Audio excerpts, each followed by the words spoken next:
Hey guys, so today we're going to be making a paper collagraph. It's different than another traditional intaglio process in that we're going to build up a plate instead of cutting it down from an existing plate.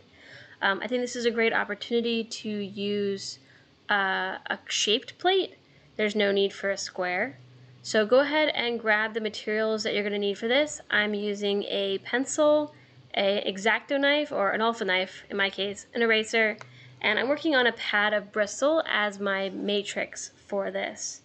So I've already drawn out my image. It's a little asparagus based on an asparagus that I got from the farmer's market. And what I'm going to do is I'm going to cut it out, and I'm going to use the back of the bristle pad as my little cutting mat here.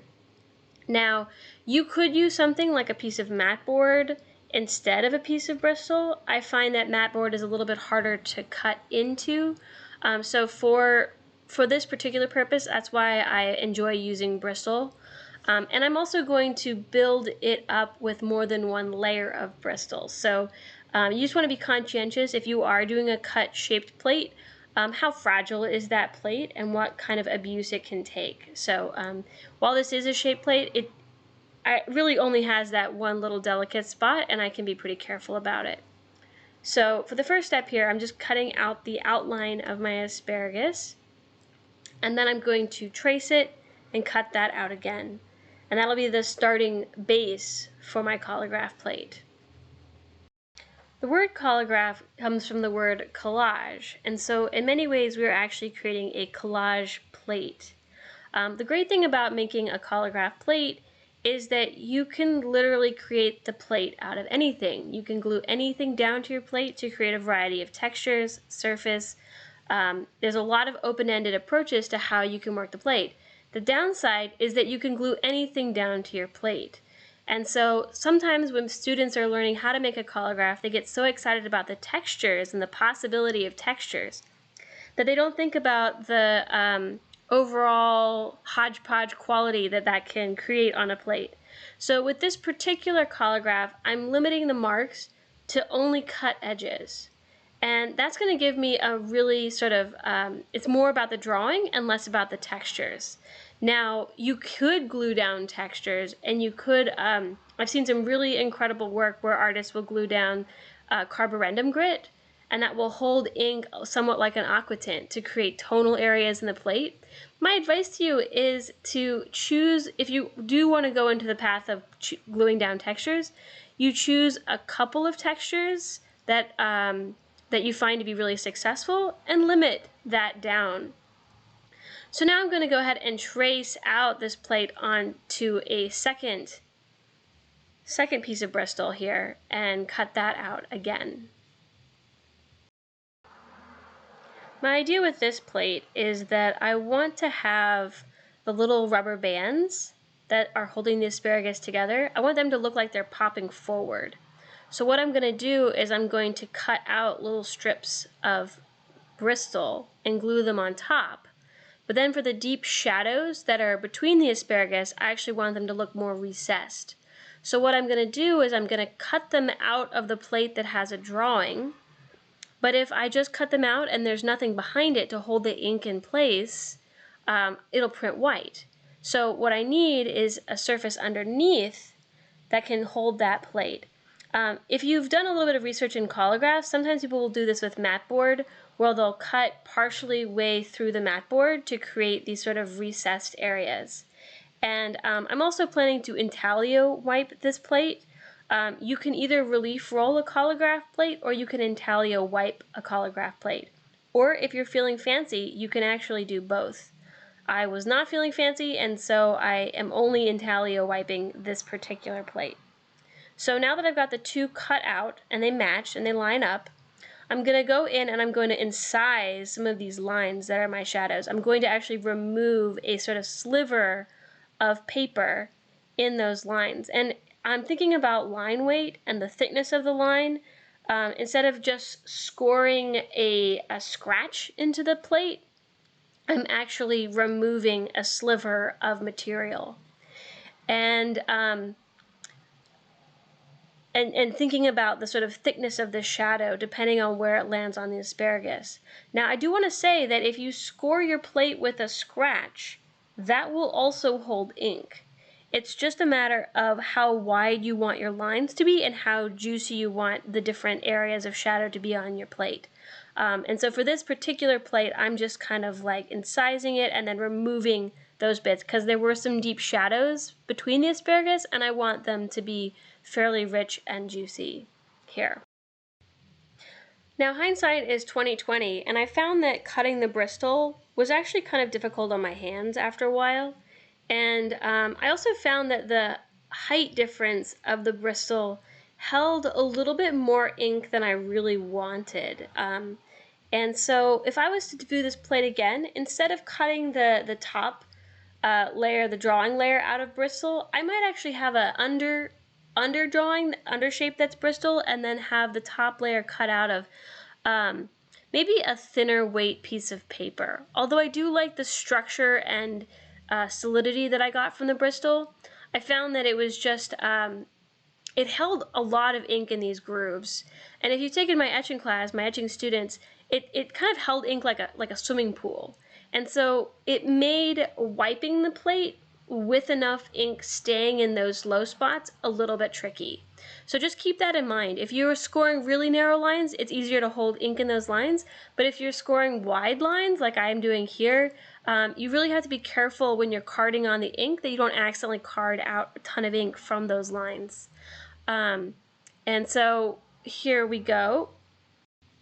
The other thing that I'm thinking about here is the sort of structure of my overall collagraph that I'm cutting into. I could have cut them into separate little pieces and glued them down, but I felt like that would be more trouble and I could get the lines that I want while still keeping the top plate kind of together. Now that I've got the two plates cut, I'm going to just glue the two of them together. I'm using PVA glue. That's an acid-free glue recommended by bookbinders. And I'm just going to try and get an even coating of glue on the surface and get these two pieces together. And this is going to give me a stronger surface plate than I would have if I was working on a single layer of Bristol. The double Bristol gives me a lot of flexibility with what I can do versus the single layer of Bristol. When you're gluing things down, it's really important to get a smooth, thin layer of glue, as thin as possible. I'm using a mat board chip to spread the glue on the back of the plate here to get those two together. And the glue does dry really quickly, so you're going to need to work fast and then kind of burnish the two pieces of paper together. I'm going to start out with the additive component of my plate. I really want the rubber bands to look like they're sticking out off of that surface of the plate. So what I'm doing here is I'm kind of capturing the width of it and redrawing where I feel like that rubber band should go onto another sheet of that scrap of Bristol. So everything here is made out of the same materials. And so what I'm going to do now is I'm just going to cut out that little rubber band shape and glue it down. And so I actually want it to look like two little rubber bands. So bear with me, I'm going to cut this little bit in half and then glued both of those little slivers down so I can get a double rubber band look. Now this would probably be the best place for me to substitute in a thinner paper. When I went to print this, I found that the lip and the amount of ink that the rubber band edge held was more than I totally wanted. So what I would maybe substitute here would be some cardstock, something that's still a little bit firm. That lip is where that between the height of the paper is really what holds your ink. And so you do want some of that, but the Bristol's pretty thick, and so it just held more ink than I totally wanted in my final print. So I'm just going to keep at this. What I've done here is I've actually made sure that the rubber band protrudes a tiny bit from the outside shape of the asparagus because I want it to look like a three-dimensional little rubber band. I don't want it to look like it's flush with the edge of the plate. So I've actually bumped the edge of the plate out a little bit to accommodate the dimensionality of that rubber band. When you're gluing something this tiny, just what you want to do is you want to lay it down on a piece of paper that can get glue on it and just try to spread it evenly as possible. If you realize that it hasn't fully glued down entirely, you can always stick a little bit of glue on an X-Acto knife and just kind of get that glue underneath that one little edge there. See, that happened to me right now. So, you know, just get it glued down. And I'm also going to do it for the top one as well. So I wanted to have two little rubber bands holding this asparagus together. So now that I've got that little rubber bands glued down, I decided to actually score the leaves of the asparagus. So initially I thought maybe I could glue down little triangles, but it turns out that was fighting with the rubber bands.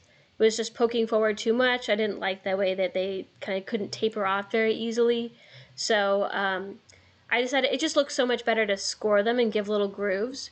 So here I'm actually kind of removing a thin little sliver of the top mat board. And I can absolutely do this. I can, for these lower leaves where they're a little bit bigger, I'm removing more of the mat board. But as we get a little bit closer to the top, I'm just going to sort of score lines into the plate. And for those of you watching this, you can kind of see the difference between removing that sort of sliver of bristle versus scoring a line into the plate. So hopefully this plate will have kind of a good range of marks as we move up to the top of the plate. Keep in mind that this height differential that we're creating here is the thing that's going to hold ink. So keep in mind how your intaglio plates hold ink as you are scoring these lines. And it's this height differential that you're creating that allows our collagraph plates to function as either an intaglio plate or a relief plate. And so just keep that in mind as you're cutting this in here, because these little textures, these little scratches will hold ink, and it will show ink differently depending on whether you relief roll it or you intaglio wipe it.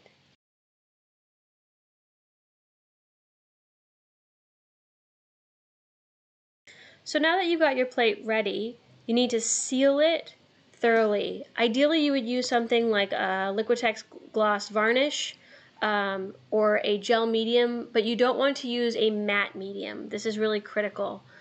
You want something that is smooth and dries fairly smooth so that we can wipe the ink and get the results that we want here. I am quarantining at home, and so I do not have the gloss medium. So what I'm using instead is nail polish top coat. It does the same thing. It's working for me.